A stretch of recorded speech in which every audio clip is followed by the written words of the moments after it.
Hey guys, so in today's video, I'm going to show you how to buy crypto with a credit card on Trust Wallet.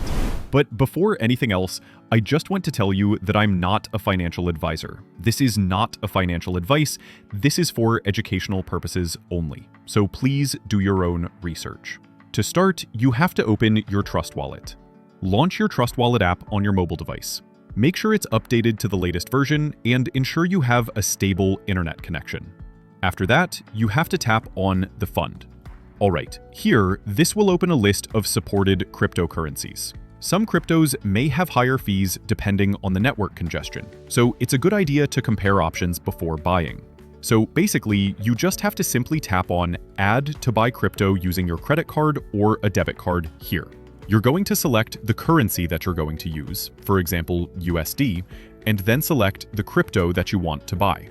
Below the amount, right here, let's just say if you wanted to buy USDT or Ethereum, something like that, you just have to search it right here. So, for example, Ethereum.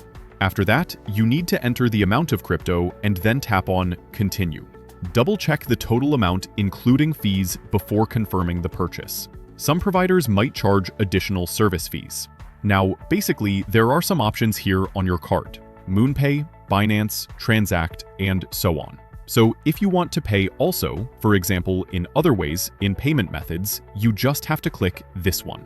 But for example, if you want to buy crypto with a credit card on Trust Wallet, then you just have to basically connect or make sure that in your country, these providers are available and can be connected to your card. Security tip: always enable two-factor authentication, 2FA, on your Trust Wallet account for extra protection.